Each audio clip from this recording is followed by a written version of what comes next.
Guys welcome. आज की इस वीडियो में आपको मैं वीएस कोड से इंट्रोड्यूस करवाऊंगा। तो सबसे पहले हम बात करते हैं वीएस कोड में हम क्या करने वाले हैं।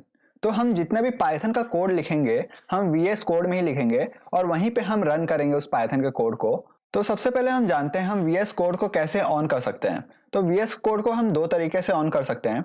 सबसे पहला तरीका, वीएस कोड के आइकन में डबल टैप करेंगे तो हमारा वीएस कोड ऑन हो जाएगा। और दूसरा तरीका क्या है, आप वो फोल्डर में जाइए जिसमें आपका कोड हो और उस फोल्डर में जाके राइट क्लिक कीजिए और यहाँ पे ओपन विथ कोड कीजिए।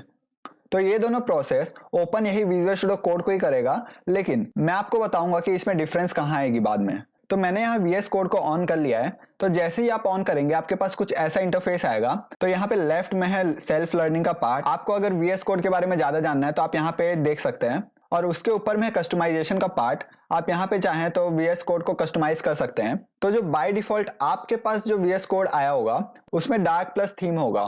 तो आप यहाँ कलर थीम में जाके उसे एडिट कर सकते हैं। इसे हम साइड बार बोलते हैं और टेक्निकल टर्म में इसे एक्टिविटी बार भी बोलते हैं।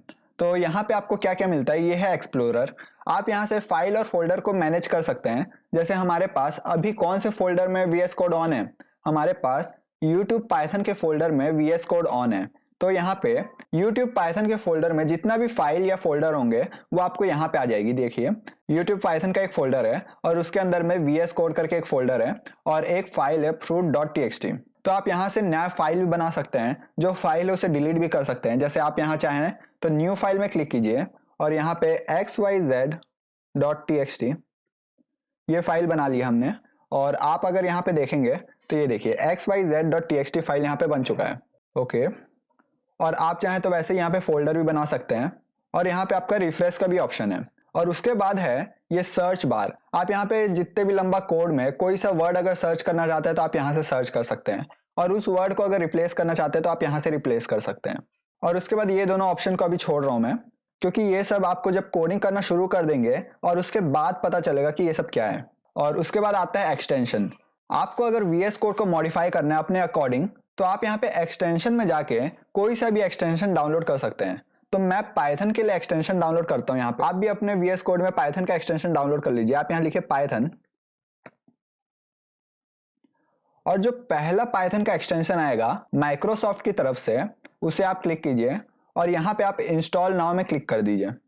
तो यहाँ पे मेरा पाइथन का एक्सटेंशन इंस्टॉल हो रहा है और यहाँ पे मेरा इंस्टॉल कंप्लीट भी हो चुका है। तो इससे क्या होगा, हमारे जो पाइथन में कोड रहेगा वो अलग से हाईलाइट हो जाएगा। जैसे हमारे पास पाइथन में कई सारे कीवर्ड होते हैं वो सारे हाईलाइट्स हो जाएंगे। और अगर आपको थोड़ा स्टडी फील के साथ काम करना है तो आप यहाँ पे एक एक्सटेंशन डाउनलोड कर लीजिए, कोबैल्ट 2। और यहाँ पे आप क्लिक कीजिए और ये डाउनलोड करने के बाद क्या होगा कि आपका वीएस कोड कुछ ऐसा दिखेगा।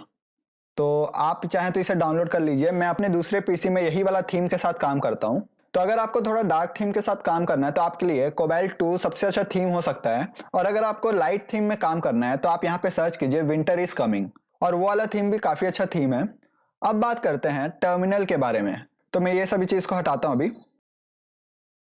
अब मैं बात करता हूं टर्मिनल के बारे में। अगर आप कंट्रोल प्लस टिल्ड प्रेस करेंगे तो आपके पास टर्मिनल ऑन हो जाएगा। और आपको यहाँ ध्यान देना है कि यहाँ पे बैश लिखा हुआ है।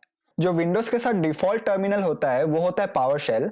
और हमने यहाँ पे गिट बैश डाउनलोड किया है। और गिट बैश हमने इसीलिए डाउनलोड किया है क्योंकि हमारे पास यहाँ पे पावर शेल ना आए, हमारे पास यहाँ पे आए बैश। हमारे को अगर लिनक्स जैसी कमांड यूज करनी है तो हम काम में लेते हैं बैश।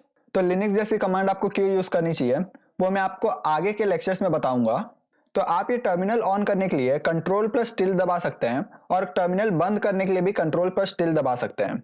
और आप क्या कर सकते हैं, आप यहाँ पे ऊपर में जाइए, टर्मिनल लिखा हुआ है, आप यहाँ टर्मिनल में जाइए और यहाँ पे न्यू टर्मिनल में क्लिक कीजिए तो भी आपका टर्मिनल ऑन हो जाएगा, नो प्रॉब्लम। अब हम बात करते हैं सेटिंग्स के बारे में। तो हम सेटिंग में ऑन किए और यहाँ पे सेटिंग में गए। आप यहाँ पे फॉन्ट साइज कम ज्यादा कर सकते हैं। आप अपने मुताबिक अपना फॉन्ट फैमिली चेंज कर सकते हैं, आपको जैसा अच्छा लगे। और आप क्या कर सकते हैं, और आप यहाँ नीचे कर्सर स्टाइल भी चेंज कर सकते हैं। आप यहाँ पे बोल्ड कर सकते हैं, अंडरलाइन कर सकते हैं। अगर मैं यहाँ पे लाइन थीम चूज करूँ और मैं यहाँ पे कंट्रोल प्लस एन दबा के न्यू फाइल बनाऊं और कंट्रोल प्लस एस से मैं इस फाइल को सेव करूं और फाइल का नाम रखता हूं python.py। तो ये लास्ट में हमने जो py लगाया वो क्या है, हमारे पाइथन का एक्सटेंशन है। अगर कोई भी फाइल py से खत्म होती है तो वो हमारा पाइथन का फाइल है। तो हम इसे सेव करते हैं और इस पाइथन के फाइल में अगर मैं कुछ लिखूं प्रिंट, ये मैं क्या लिख रहा हूं आप इसे ध्यान मत दीजिए, ये सभी मैं आपको चैप्टर 1 में समझाऊंगा ये सब क्या है। और मैं इसे सेव करूं तो ये देखिए हमारा जो कर्सर का स्टाइल है अभी लाइन है, अब मैं इसे चेंज करता हूं ब्लॉक में। तो ये देखिए हमारा कर्सर का स्टाइल चेंज हो चुका है। आप यहाँ पे अपने हिसाब से ट्राई कीजिए और अपने हिसाब से बेस्ट चुनिए। तो मैं अभी अपने लिए डिफॉल्ट रखता हूँ लाइन। और मैं क्या कर सकता हूँ, आप यहाँ पे जाइए फाइल में, आप यहाँ पे प्रेफरेंसेस में जाइए, प्रेफरेंसेस में जाने के बाद यहाँ पे आइए कलर थीम में। तो कलर थीम में आप अपने हिसाब से थीम चेंज कर सकते हैं। तो अभी आपके पास डिफॉल्ट डार्क प्लस थीम होगा, आप अपने हिसाब से यहाँ पे थीम चेंज कर सकते हैं। और मैं फिर प्रेफरेंसेस में जाता हूँ, कलर थीम में जाता हूँ और यहाँ पे मैं अभी लाइट प्लस थीम यूज करता हूँ, क्योंकि मैं इस ट्यूटोरियल के सीरीज में आपको लाइट प्लस थीम में समझाने वाला हूँ सब चीज। तो ये तो कई सारी बेसिक से चीजें हैं जो आप कर सकते हैं VS कोड में, और आप यहाँ पे और भी कई सारी चीजें कर सकते हैं। आप यहाँ पे नीचे एक्सप्लोर कीजिए और आप अपने हिसाब से मॉडिफाई कर सकते हैं। अब मैं इस वाले आइकन के बारे में बात करता हूँ। ये सारे आइकन क्या है, आप यहाँ पे क्लिक करेंगे तो क्या होगा, तो आपके पास यहाँ पे 2 सेक्शन VS कोड के ऑन हो जाएंगे। तो आप यहाँ पे मान के चलिए फ्रंट एंड का काम करेंगे, आप यहाँ पे बैक एंड का काम करेंगे। तो ये फीचर भी बहुत ज्यादा यूज होता है और आप इसे अपने हिसाब से कस्टमाइज कर सकते हैं, यहाँ पे कम ज्यादा कर सकते हैं जितना आपको चाहिए। अब हम बात करते हैं कि अगर हमारे पास कोई पाइथन का फाइल है और उसमें कोड लिखा हुआ है और हमें इसे रन करना है, तो हम रन कैसे करेंगे। तो अभी हमारे पास गिट बैश है, तो हम डायरेक्ट टर्मिनल में जाएंगे। टर्मिनल में जाने के लिए आप यहाँ पे टर्मिनल में जा सकते हैं और न्यू टर्मिनल में जा सकते हैं, लेकिन मैं यहाँ पे कंट्रोल प्लस टिल दबाऊंगा तो भी हमारा टर्मिनल ओपन हो जाएगा। और उसके बाद क्या करना है आपको, इस टर्मिनल में आपको लिखना है पाइथन, और पाइथन लिखने के बाद उस फाइल का नाम लिखना है। तो हमारे फाइल का नाम है python.py। तो मैं इसे क्लिक करूंगा तो ये देखिए हमारे पास आउटपुट आ जाएगी। तो हमने हेलो वर्ल्ड को प्रिंट करवाया है, इसलिए हमारे पास हेलो वर्ल्ड आ चुका है। हम इस बैश के साथ और भी कई सारे काम कर सकते हैं। हम कैसे काम कर सकते हैं, तो मैं अभी इसे हटाता हूं और मैं विजुअल स्टूडियो कोड को भी मिनिमाइज करता हूं और मैं यहाँ पे फाइल मैनेजर ऑन कर लेता हूं। तो अब अगर मुझे लिनक्स जैसी कमांड यूज करनी है और मुझे मान के चलिए इस फोल्डर में मुझे और एक फोल्डर बनाना है, तो मैं क्या कर सकता हूं, मैं यहाँ पे लिखूंगा mkdir और उसके बाद में फोल्डर का नाम लिखूंगा। तो मैं यहाँ लिखता हूँ न्यू फोल्डर, और मैं अगर मैं एंटर प्रेस किया तो यहाँ देखिएगा न्यू फोल्डर करके एक फोल्डर बन चुका है। तो ये सारे काम मैं आपको नेक्स्ट वीडियो में सिखाने वाला हूँ कि आप बैश को यूज करके और क्या क्या कर सकते हैं।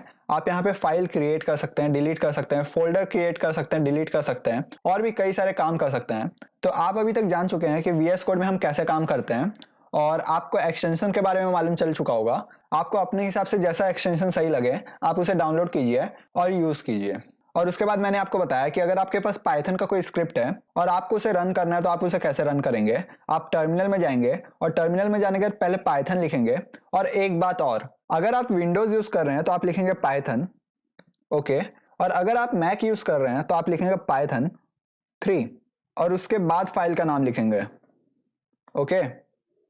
तो अभी मैं यहाँ पे विंडोज में हूँ इसलिए मेरे पास पाइथन 3 वाला कमांड काम नहीं कर रहा है, लेकिन अगर आप मैक में होंगे तो आपको पाइथन 3 करके ही फाइल का नाम लिखना है। और एक बात, मैं यहाँ पे कभी भी पूरा फाइल का नाम नहीं लिखता हूँ, मैं यहाँ पे लिखता हूँ पाइथन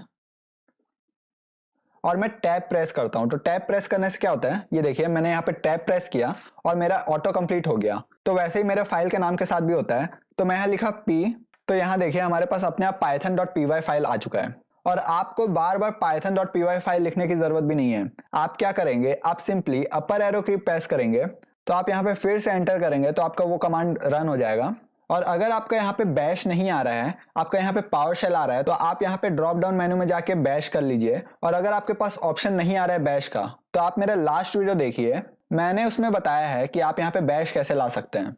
और एक लास्ट चीज, आप यहाँ पे एक से ज्यादा टर्मिनल भी ऑन कर सकते हैं। आप यहाँ पे क्लिक कीजिए तो यहाँ पे क्या होगा, स्प्लिट हो जाएगा टर्मिनल। तो आप यहाँ पे अलग अलग टर्मिनल में अलग अलग काम कर सकते हैं। तो ये था बिल्कुल ही बेसिक VS कोड का। आई होप आप VS कोड से कंफर्टेबल हो चुके होंगे। अब हम नेक्स्ट वीडियो में बात करेंगे कि हम बैश को यूज करके क्या क्या कर सकते हैं। Thank you for watching this video and please like my video and subscribe to my channel for more quality content.